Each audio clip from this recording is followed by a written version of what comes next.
I think my neighbor is going to kill me.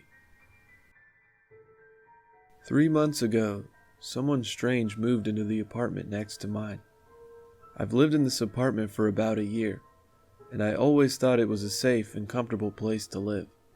It was the kind of place where parents let their kids play outside after school, and neighbors are always willing to lend a hand.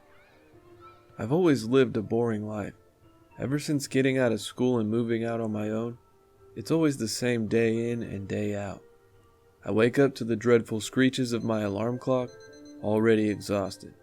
I go through the mundane morning routine of brewing coffee when I'm still half asleep, and doing the bare minimum to look presentable and keep up with personal hygiene. I go from my dull, boring apartment room to an even more dull and boring office job, where I spend 90% of my time playing solitaire or something on my computer. I go home feeling drained, and God forbid I have to run any errands before I can go home and lay on the couch and watch mind-numbing TV shows while eating whatever leftovers I have in the fridge. Day after day, the cycle just repeats. There's no denying how much of a recluse I am. I almost embrace it.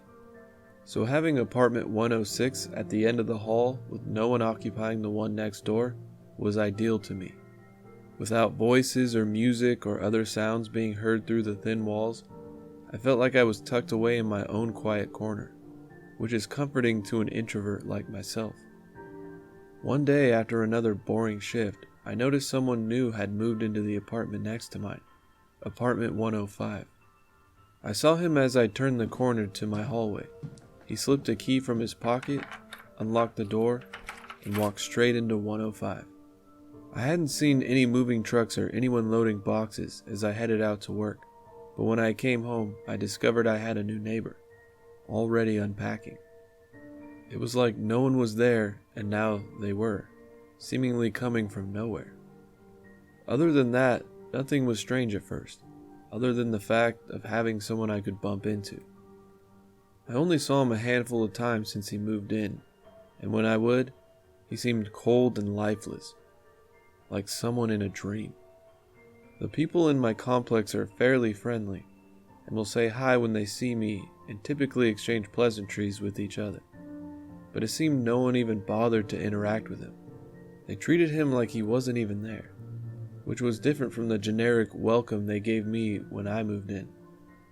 I guess it was mutual, as he seemed shut in and wouldn't even look at people passing by.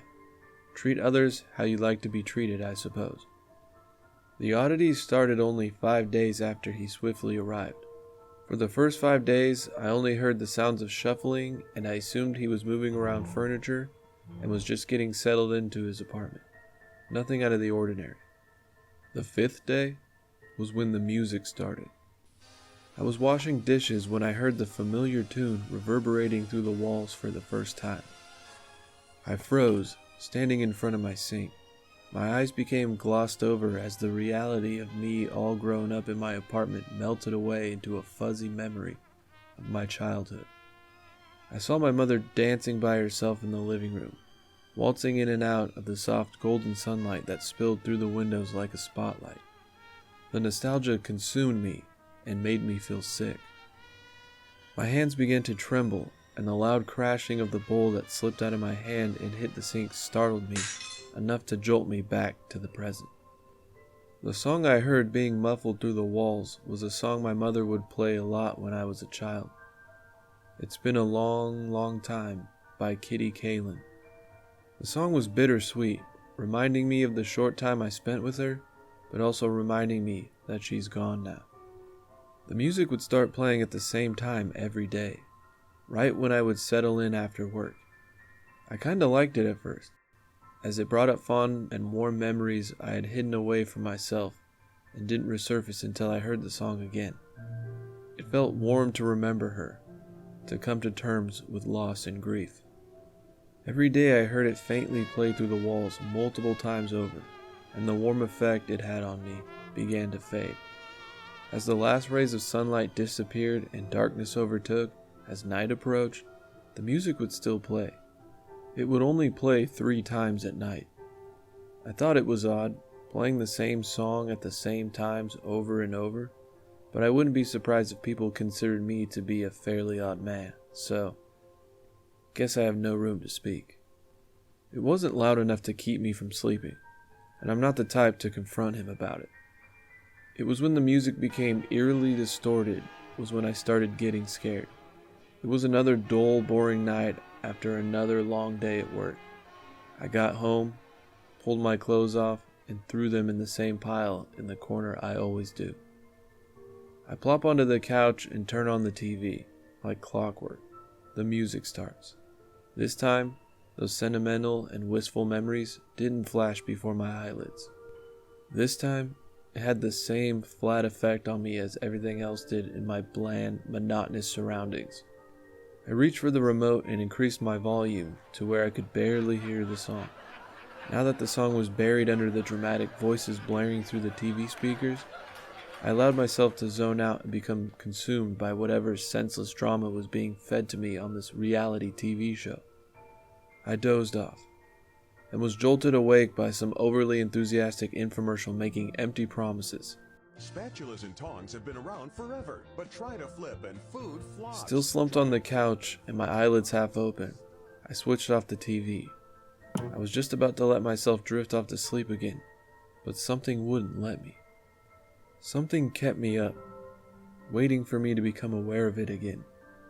Then, when I realized that it didn't stop, my eyes darted to the clock on the microwave. The time? 11:32, illuminated in green. This sent a chill through me. It always stopped after the third loop, but 5 hours after it started, and the damn song was still playing.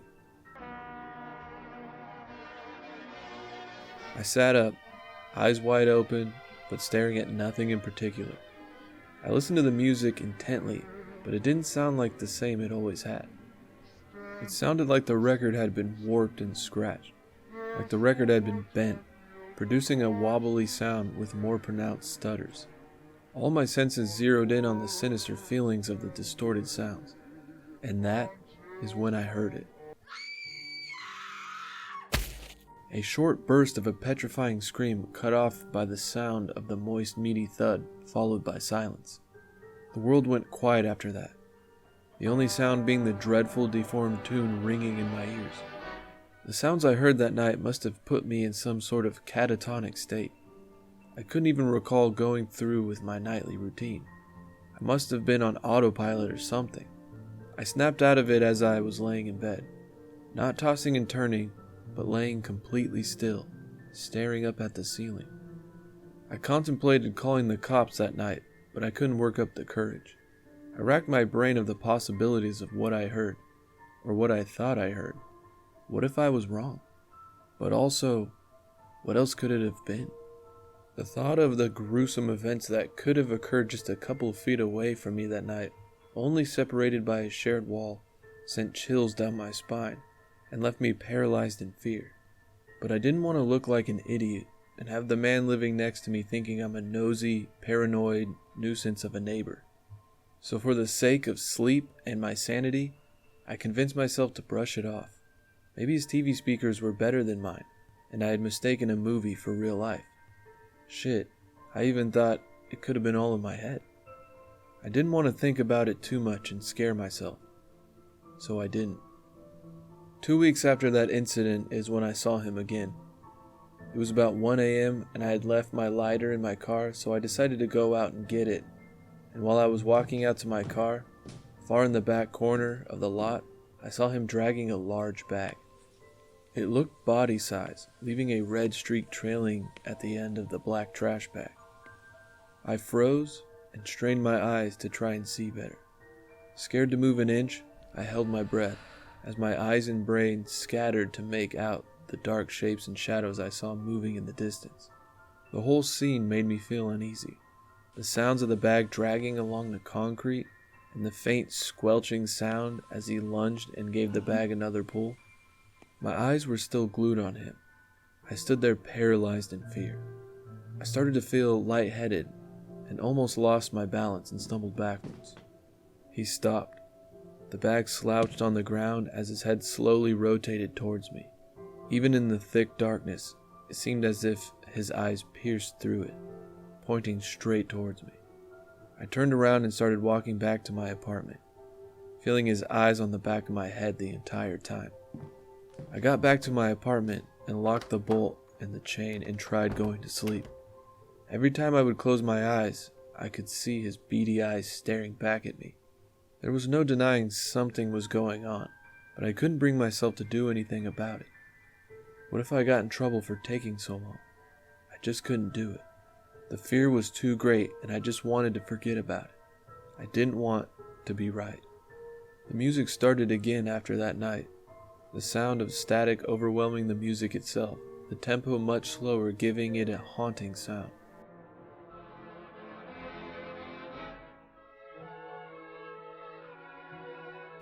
When it would start playing, I just sat there and cried, waiting for it to be over.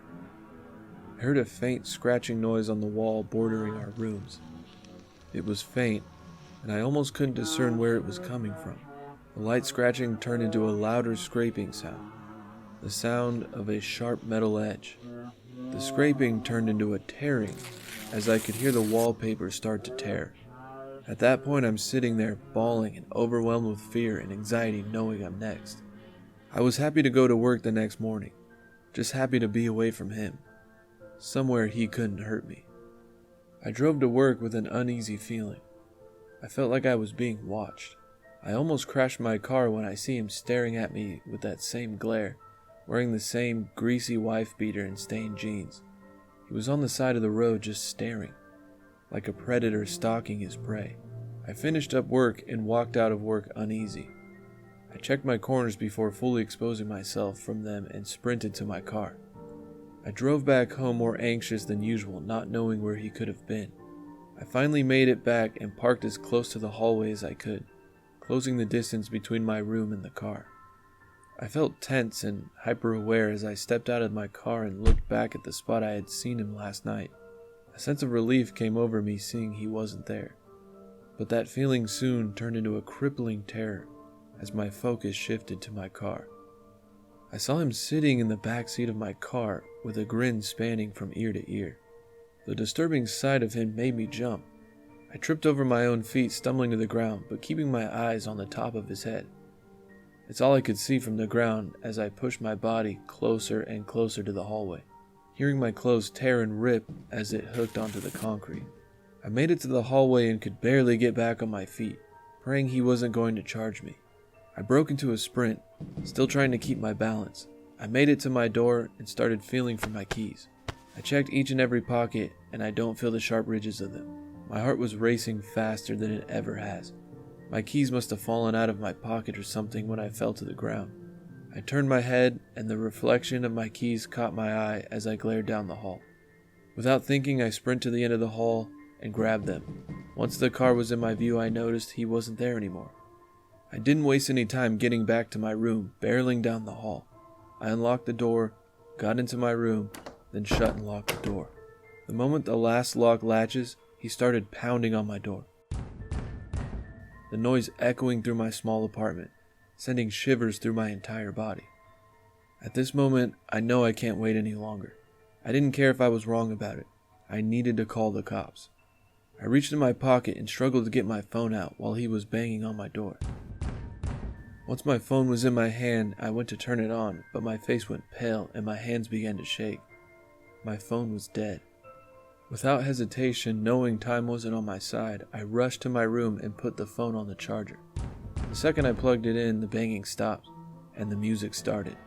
It was louder than ever, filling my ears with the haunting slow tune barely recognizable from the song I once loved. The melody of the song starts looping. As it loops faster, it got louder, turning into a droning noise as I hear a faint scream that grows in volume, piercing my ears and tickling my brain. I felt the faint buzz of my phone coming back to life. I turned it on and started dialing 911. As soon as the dialing stopped and the operator picked up, I heard their voices asking me questions, but in my panicked state, I could not listen or comprehend their words.